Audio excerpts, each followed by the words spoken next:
मालिक खालिक कुल सृष्टि दा जगदा सिरजनहार है तू। सारी दुनिया पाल रहा है सबदा पालनहार है तू।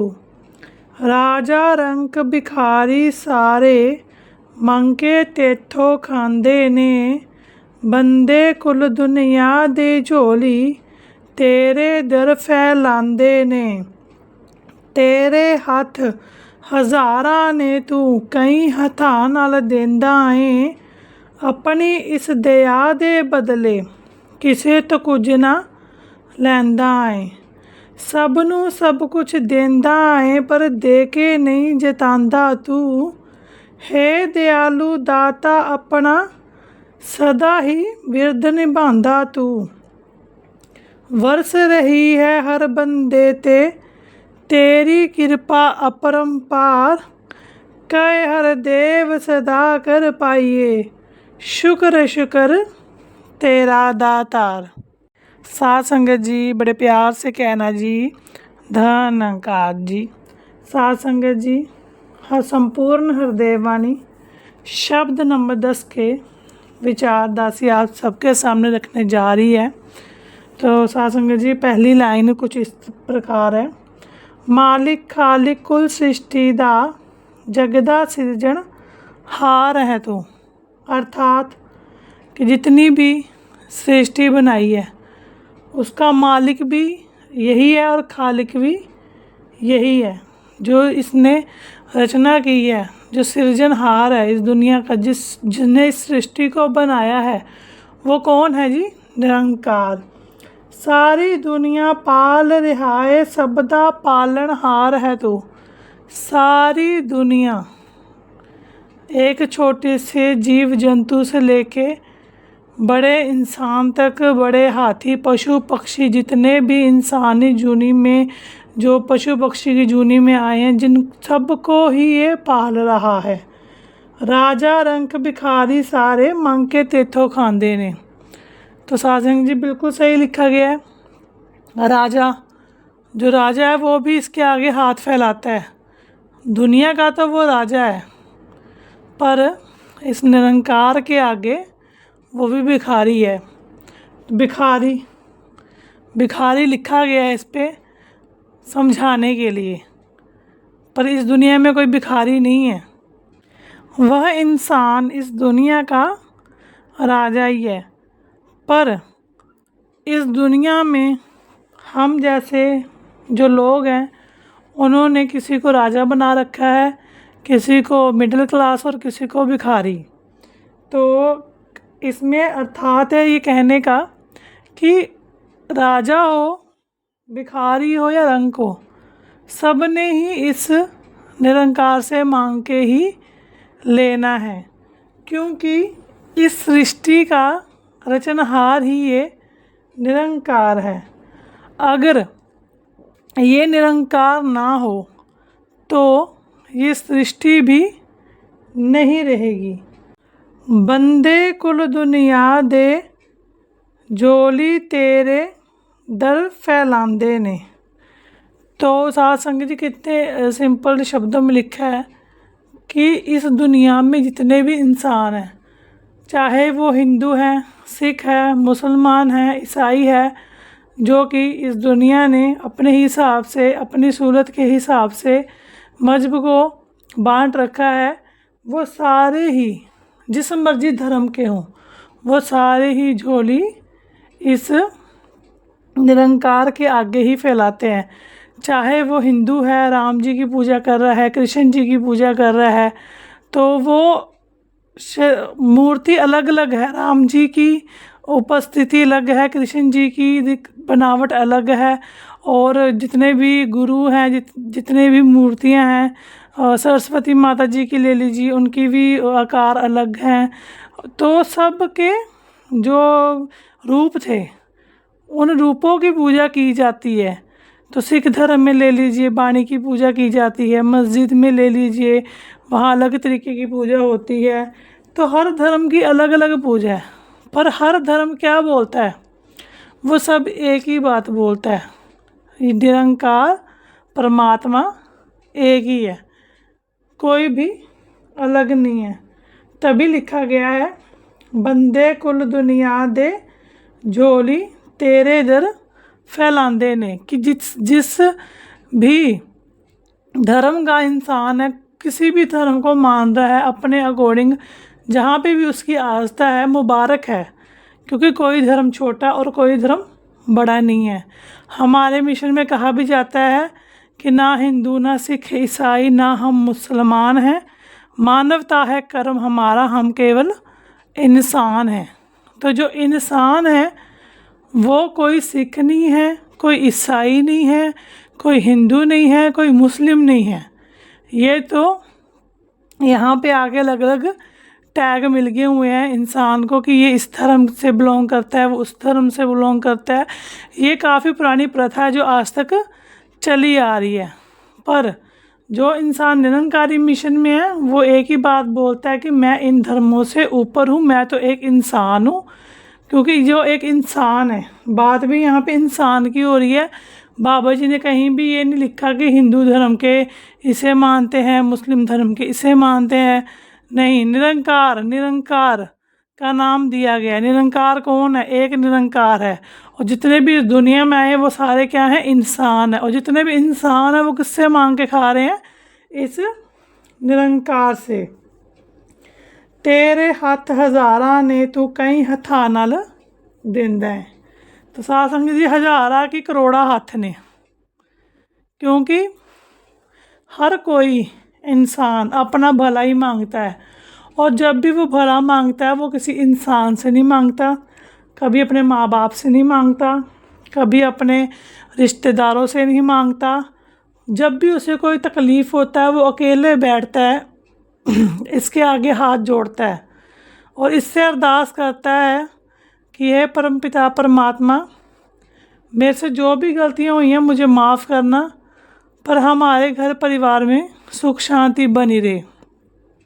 या फिर कोई दुख तकलीफ़ हो उसका निवारण मांगता है, या कोई चीज़ मांगनी हो जो उसकी इच्छा है, या कोई काम रुक रहा है, कुछ भी है, वो इस निरंकार से ही मांगता है, किसी और से नहीं मांगता। क्योंकि उसे पता है कि मुझे तो भेजा इस निरंकार ने।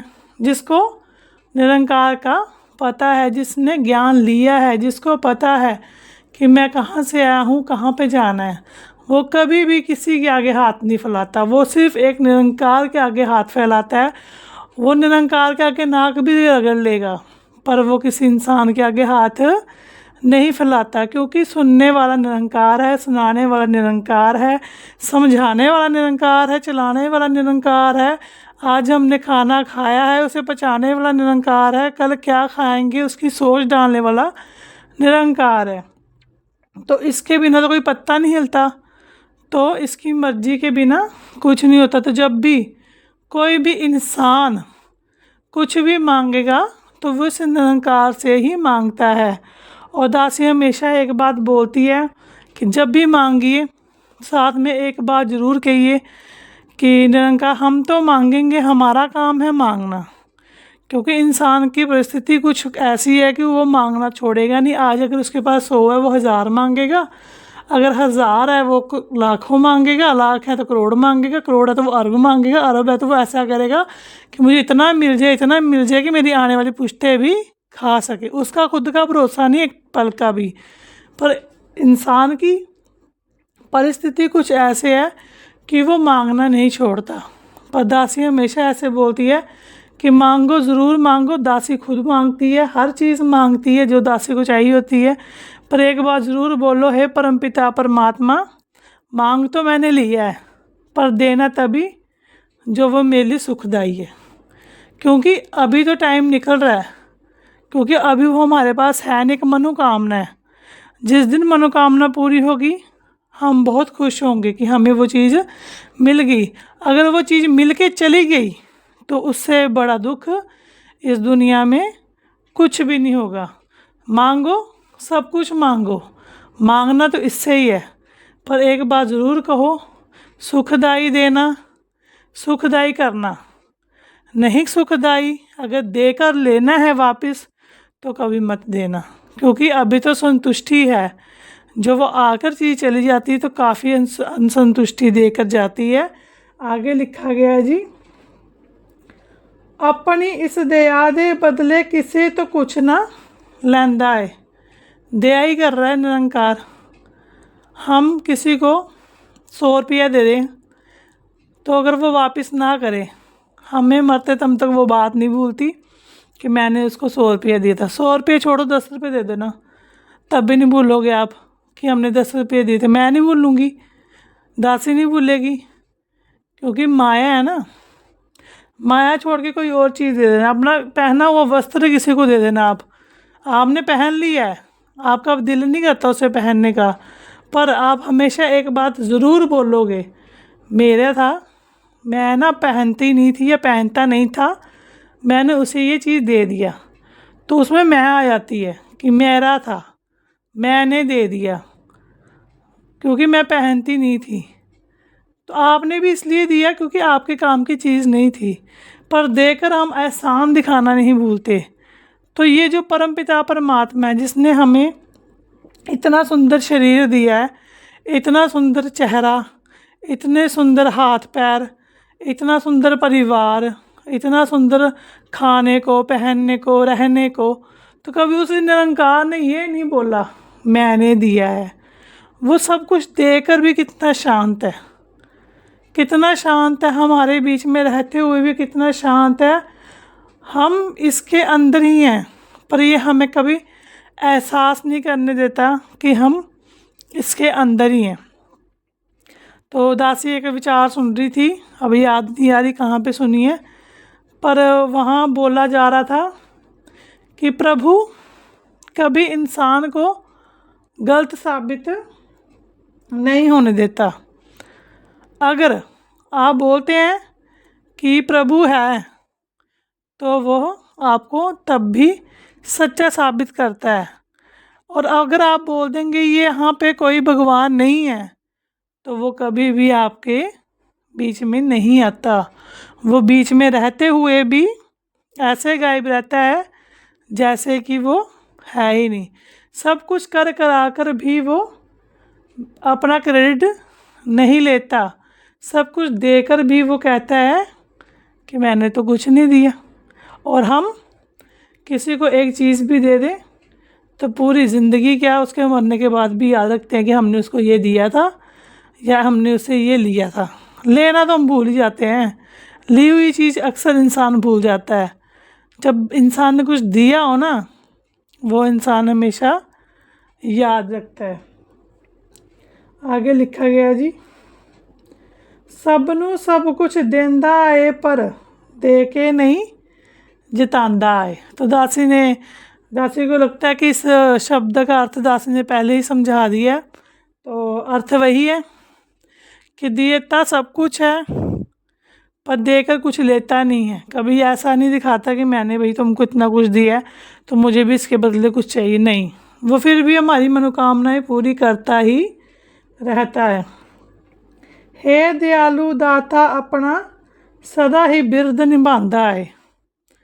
इतना दयालु है कि इसका जो कर्म है, जो इसने इस सृष्टि को बनाया है, इसको पता सृष्टि मेरे बच्चे मेरे, तो मैंने तो इनको पालना, तो अपना बिरद हमेशा ये निभाता है। वर्ष रही है हर बंदे ते तेरी कृपा अपरंपार। साधंग जी, हर इंसान पर इसकी कृपा है, पर हमारे भी कर्म है कि हमारे कर्म कैसे हैं। कृपा तो सब पे कर रहा है, कभी ये निरंकार ये नहीं बोलता कि आप गलत कर्म करो, पर हमारे कर्म कभी कभी गलत हो जाते हैं, तो इसलिए हमें कभी कभी दंड भी देना पड़ता है। निरंकार देता भी है, पर ये अपनी कृपा किसी पर ऐसे नहीं कि नहीं करेगा, सब पे अपनी कृपा करता है, सबको अपनी झोली में रखता है, सबको प्यार देता है। आगे लिखा गया जी, कह हर देव सदा कर पाइए शुक्र शुक्र तेरा दातार। कहे हर देव सदा कर पाइए शुक्र शुक्र तेरा दातार। तो यहाँ पे आखिरी शब्द बाबा हरदेव जी ने यही लिखे हैं कि हम हर समय हर व्यक्ति इसका शुक्र करें और अरदास करें कि हम इसके कहे हुए रास्ते पर चल पाएँ। प्यार साथ संगत जी, बड़े प्यार से कहना जी, धन्यकार जी।